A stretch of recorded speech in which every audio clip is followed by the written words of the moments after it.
ونستغفره ونعوذ بالله من شرور أنفسنا ومن سيئات أعمالنا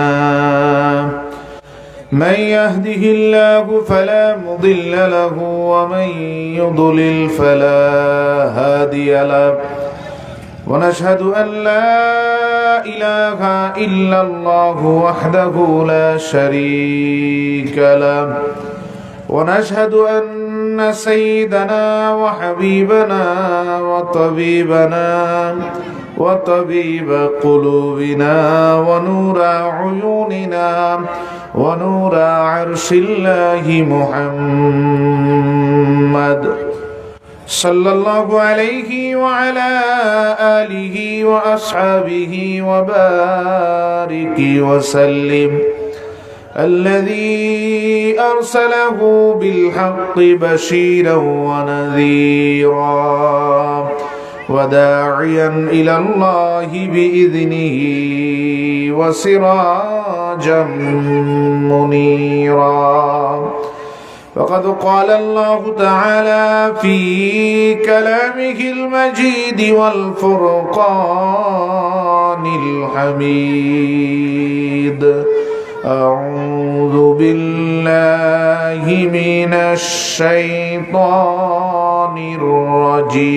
الرجيم بسم الله الرحمن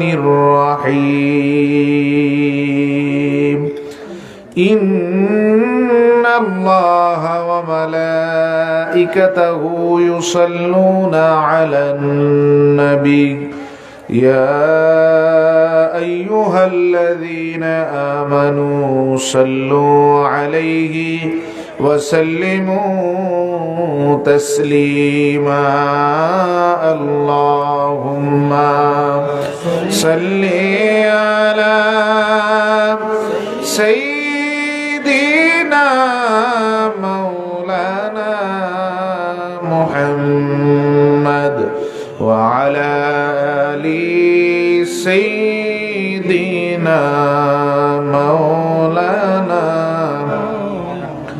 اللهم صل على سيدنا مولانا محمد وعلى آل سيدنا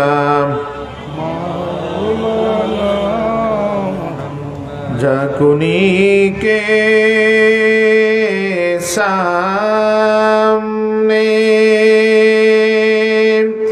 चेहरा दिखा लेना मुझे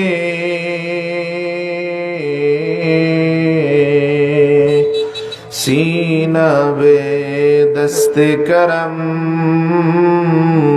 रखे निभा लेना मुझे अल्लाहुम्मा सल्ली अला सय्यिदिना मौलाना मुहम्मद व अला आलि सय्यिदिना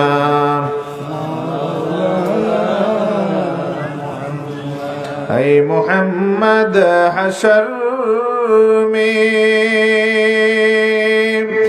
साथी बना लेना मुझे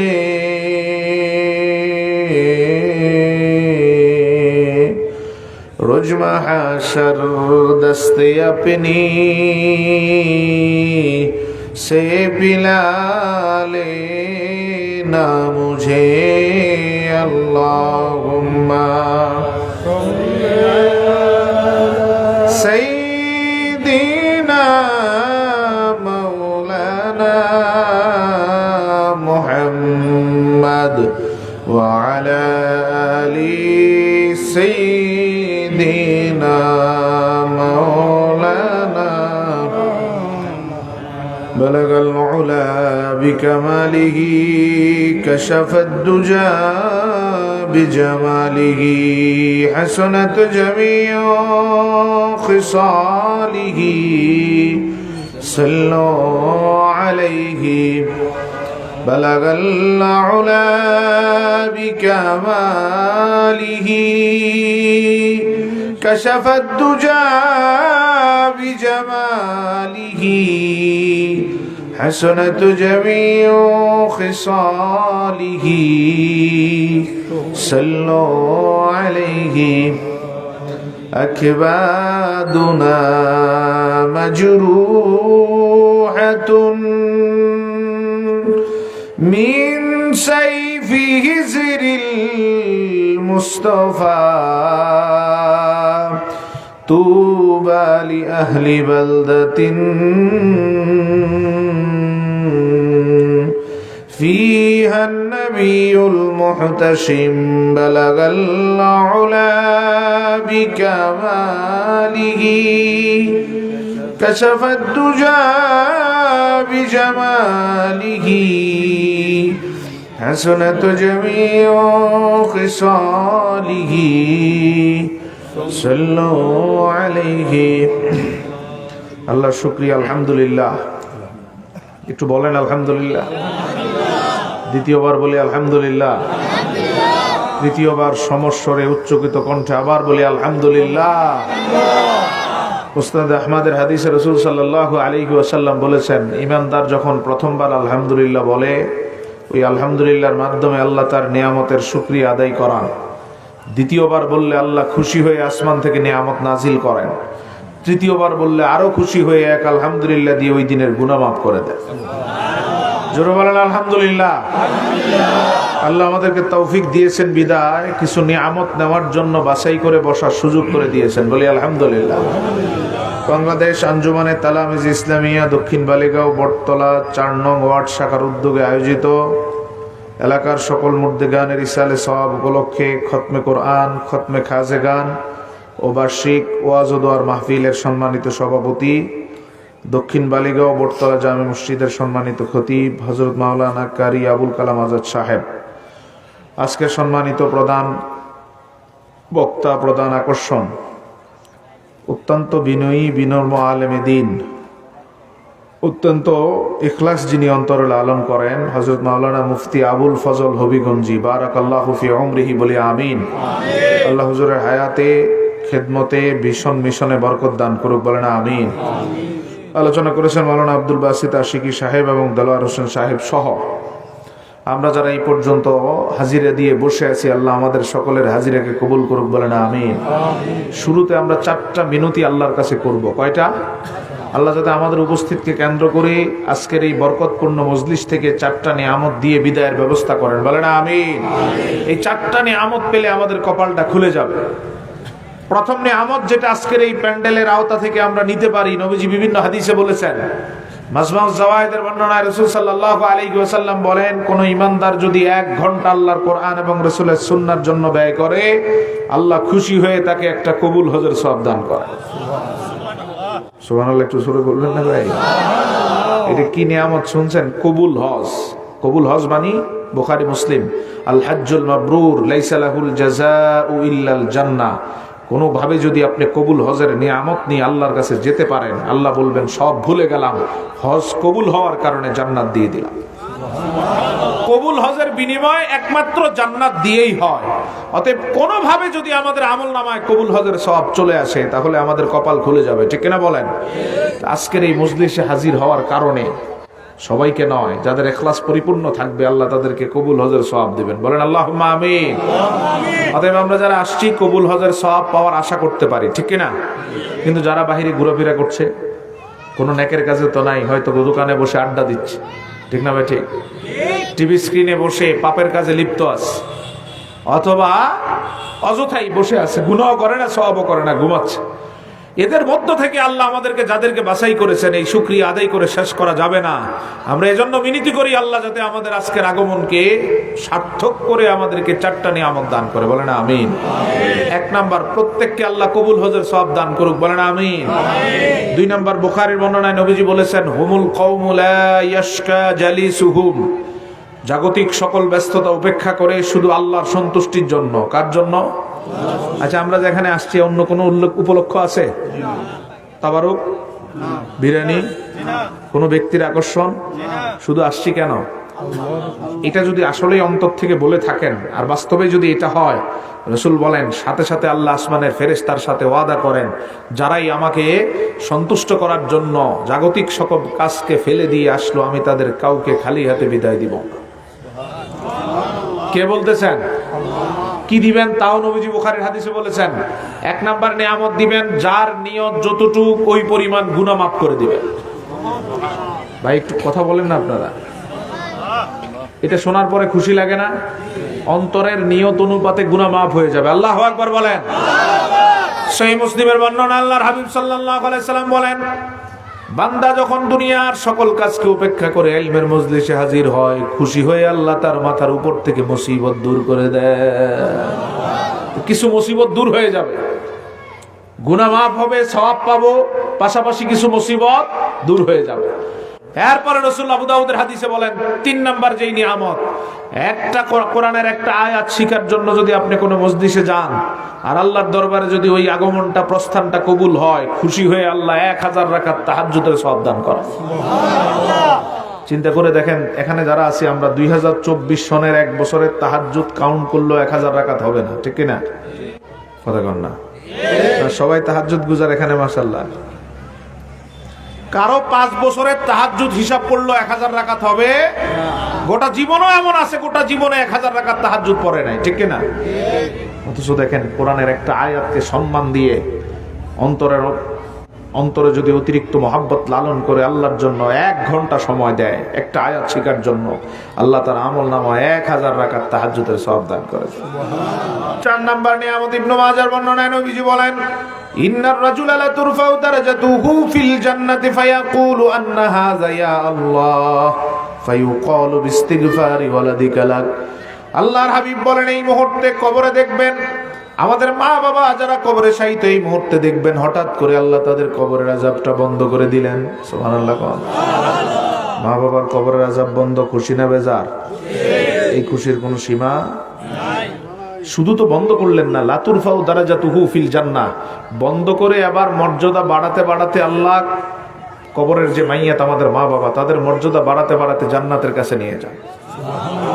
এখন এখন এখন ইবনে মাজার সহিহ হাদিস, আমাদের মা বাবা আল্লাহর কাছে জানতে চায়, আন্না হাযা, আল্লাহ চলমান আযাবকে বন্ধ করলেন, কষ্ট দূর করলেন, আবার মর্যাদা বাড়িয়ে জান্নাতের কাছে নিয়ে আসলেন, কেন? আল্লাহ এখন জবাব দেন, বিস্তিগফারি ওয়ালাদিকা লাক, এই মুহূর্তে তোমার কোনো না কোনো সন্তান নেকের মজলিসে বসে তোমার গুনাহ ক্ষমা চাচ্ছে। যতক্ষণ সন্তান তোমার গুনাহ মাপের জন্য কোনো মজলিসে থাকবে, আমি আল্লাহ ততক্ষণ আযাব দিব না। আরো জোরে বলেন সুবহানাল্লাহ। তো দেখেন আল্লাহ কত বড় নিয়ামতের ভাগীদার করছেন। ইলমের মজলিসে বসার কারণে কবুল হজের সওয়াব পাওয়ার সুযোগ রেখেছেন। 1000 রাকাত তাহাজ্জুদ নামাজের ফজিলত দানের জন্য ঘোষণা দিলেন। মাথার উপরের বালা মুসিবত দূর করে দিবেন বলে নবীজির মাধ্যমে জানান দিয়েছেন। আবার আমাদের নিয়ত অনুপাতে গুনাহগুলো মাফ করে দিবেন। পাশাপাশি আমরা বসার কারণে মা বাবার কবরের আযাব মাফ। তাহলে এখানে লাভের বাহিরে ক্ষতির কিছু নাই। যারা এরপরও বুঝছেন না, অবহেলায় অযথা দোকান পাটে আসার সময় দেখছি অনেক মানুষ কোনো কাজ নাই, দোকানে বসে আছে। আরে ভাই, কিছু কাজ করেন, হ্যাঁ সবের কাজ করলেন না, বাড়ির কাজ করেন অন্তত। দোকানে বসে থেকে কি লাভ, ঠিক না? বাড়ির কাজ করেন, ঘুমান, এখানে বসে আছেন কেন? আল্লাহ এই সমস্ত ভাইদেরকে যে কোনো একটা উপকারী কাজ করার তৌফিক দান করুক, বলেন আমিন। আর অন্তত এই জায়গায় এসে হাজির হন, নিয়তটা পরিশুদ্ধ থাকলে অবশ্যই কিছু না কিছু পাবেন। আল্লাহ ওয়াদা দিয়েছেন, কাউকে খালি হাতে বিদায় দিবেন। আর আমার আল্লাহর ওয়াদা কখনোই এদিক সেদিক হয় না, ঠিক কিনা বলেন? হাজিরেন, আমরা কোরআনুল কারীম সূরা লোকমান থেকে কিছু শুনবো। কেন লোকমান থেকে শুনবো? সূরা লোকমান এর একটা বিশেষত্ব আছে। আল্লাহর কোরআনে আল্লাহ 25 জন নবীর নাম উল্লেখ করেছেন। কতজন? এই পুরো কোরআনে 25 জন নবীর নাম আছে। এই 25 জন 2,24,000 নবীর মধ্যে বাছাই করলেন কতজনকে? 25 জনকে। এখানে নাম ধরে ঘোষণা দিয়েছেন। আবার এই 25 জনের মধ্য থেকে 5-6 জনকে বাছাই করে তাদের নামে আল্লাহ স্বতন্ত্র স্বতন্ত্র সূরা নাজিল করলেন। 25 জনের নাম বিভিন্ন সূরায় রেখেছেন। এগুলোর মধ্যে বাছাই করে 6-7 জনের নামে আবার সূরা দিয়েছেন, যেমন সূরাত ইব্রাহিম আছে না নাই, ইউনূস, ইউসুফ, হুদ, নূহ, মুহাম্মদ আছে না। আল্লাহ সুবহানাহু ওয়া তাআলা এই কয়েকজনের নামে সূরা দিলেন। 2,24,000 থেকে বাছাই করলেন 25 জন, 25 থেকে বাছাই করলেন 6 জন, এদের নামে সূরা দিলেন। আর লক্ষ লক্ষ আল্লাহর ওলির মধ্য থেকে আল্লাহ কোরআনে মাত্র একজন ওলির নামে সূরা নাজিল করেছেন, বলে সুবহানাল্লাহ। কে সেই সৌভাগ্যবান ওলি? তিনি হচ্ছেন লোকমান আলাইহিস সালাম। কি এমন জিনিস লুকায়িত আছে ওনার জীবনে, যে কারণে আল্লাহ লক্ষাধিক কোটি তার থেকে বেশি সংখ্যক ওলির থেকে, যার সংখ্যা একমাত্র আল্লাহ জানেন, সকল যুগে আল্লাহ কতজন ওলি রেখেছেন, তাদের মধ্য থেকে স্মরণীয় করেছেন মাত্র একজনকে, তিনি লোকমান আলাইহিস সালাম। সুবহানাল্লাহ বলেন। এবং এই সূরাতে আমরা কিভাবে ওলি হতে পারবো সেই গুপ্ত ভেদ আল্লাহ এই সূরাতে রেখে দিয়েছেন। অতএব কেউ যদি আল্লাহর নৈকট্য চায়, আল্লাহর ওলি হতে চায়, তাসাউফ তরিকা দিয়ে নিজের জীবনকে ধন্য করতে চায়, লা খাউফুন আলাইহিম ওয়ালা হুম ইয়াহজানুন, দুনিয়া আখিরাতে চিন্তামুক্ত থাকতে চায়, তাকে অবশ্যই ওলি হতে হবে। আর ওলি হতে হলে সূরা লোকমানের মেথোডোলজি তার জন্য আবশ্যিক জীবনে বাস্তবায়ন করতে হবে, ঠিক না বেটে? কেমনে ওলি হবে এর সব আল্লাহ এখানে বলে দিয়েছেন, বিশেষ করে সূরা লোকমান। লোকমান আলাইহিস সালাম সম্পর্কে দেখুন, আল্লাহ ওলির রাস্তা সহজ করার জন্য লোকমান আলাইহিস সালামকে কেন বাছাই করলেন। লোকমান আলাইহিস সালাম খর্বাকৃত একজন মানুষ, খাটো বেটে মানুষ, একদম বেটে মানুষ, খাটো মানুষ ছিলেন, কুসকুসে কালো, নিগ্রু কালো। কালো মানুষ তো খুব পছন্দ করেন না আপনারা? হ্যাঁ, কালো মানুষ পছন্দ হয়? আচ্ছা, এটা একটা তবিয়ত ভাই। কালো মানুষ দেখলে, এক স্বাভাবিক একজন সাদা মানুষ দেখলে আপনার মনে যেমন লাগবে, কালো দেখলে কি এমনই লাগবে? আবার কুসকুসে কালো হলে মন, আমরা ঘৃণা করছি না, মন থেকে এমনি একটু কালো মানুষ দেখলে কেমন একটা ভাব আসে। তো তিনি একত ছিলেন খাটো, ছিলেন কালো, এর মধ্যে আবার ঠোঁট ছিল ফুলা। খেয়াল করেন, ফুলা ঠোঁটের মানুষ দেখতে ভালো লাগে ভাই? আগে বলেন, স্বাভাবিকভাবে বলেন, নির্ভয়ে বলেন, ঠোঁট ফুলা মানুষ ভালো লাগে না স্বাভাবিক ঠোঁটের মানুষ ভালো লাগে? পায়ের গোড়ালিগুলো ছিল মোটা মোটা, পা ঠিক ছিল, নিচে গিয়ে গোড়ালি মোটা, ভালো লাগে? কথা কন।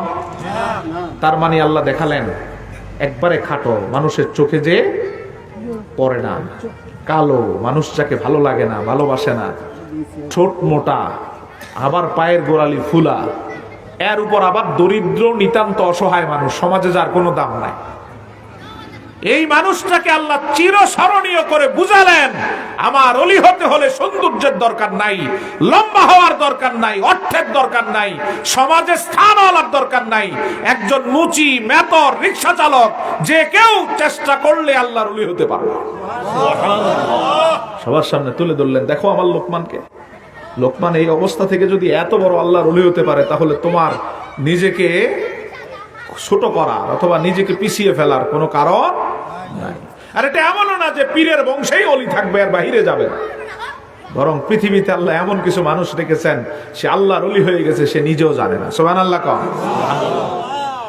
অতএব কিভাবে আমি আপনি আল্লাহর ওলি হতে পারবো, সেটা সূরা লোকমান থেকে আমাদেরকে দীক্ষা নিতে হবে। আর যদি আমরা আল্লাহর ওলি হয়ে যেতে পারি, লা খাউফুন আলাইহিম ওয়ালা হুম ইয়াহজানুন, দুনিয়াতেও আমাদের কোনো ভয় নাই, আখিরাতে কোনো চিন্তা নাই। সুবহানাল্লাহ কোন।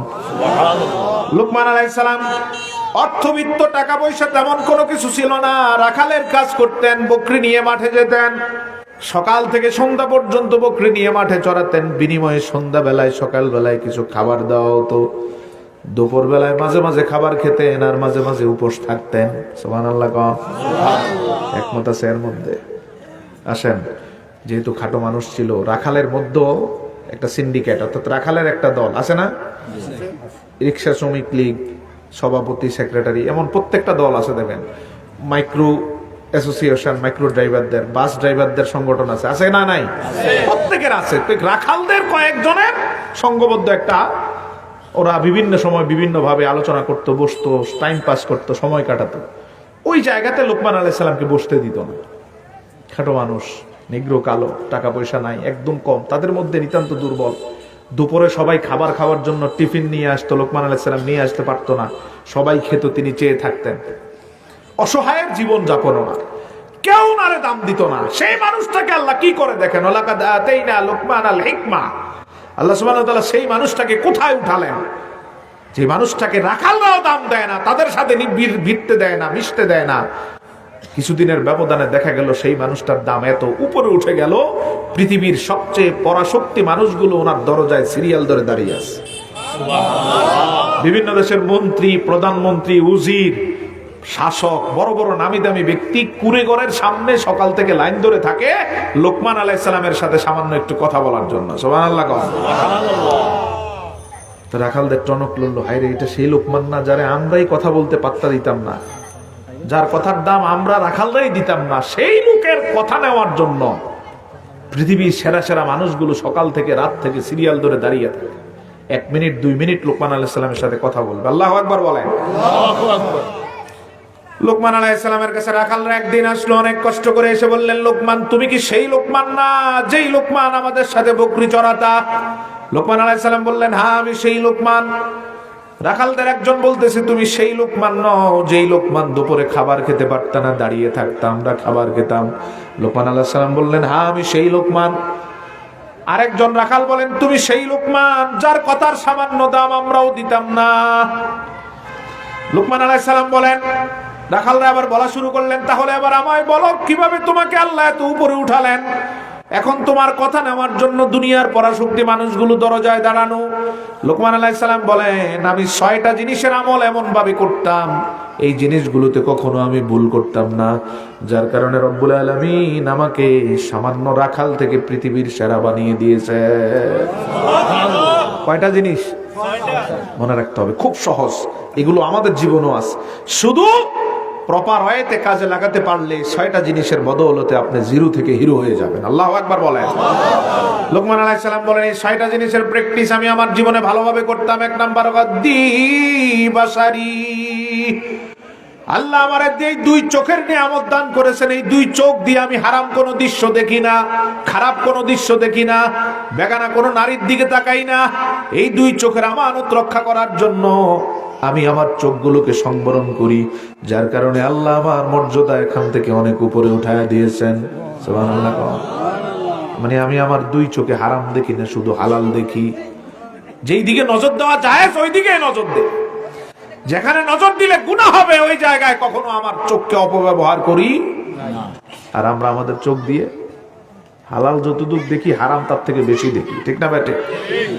1 মিনিট গুনাহ ভালো কাজ করলে চোখের নিয়ামত, ধরেন কোরআন শরীফের দিকে তাকালাম 24 ঘন্টার 10 মিনিট, আর বাকি ঘন্টার পর ঘন্টা এই মোবাইল স্ক্রিনে বিভিন্ন নর্তকীর চিত্র দেখি, ঠিক না বেটে?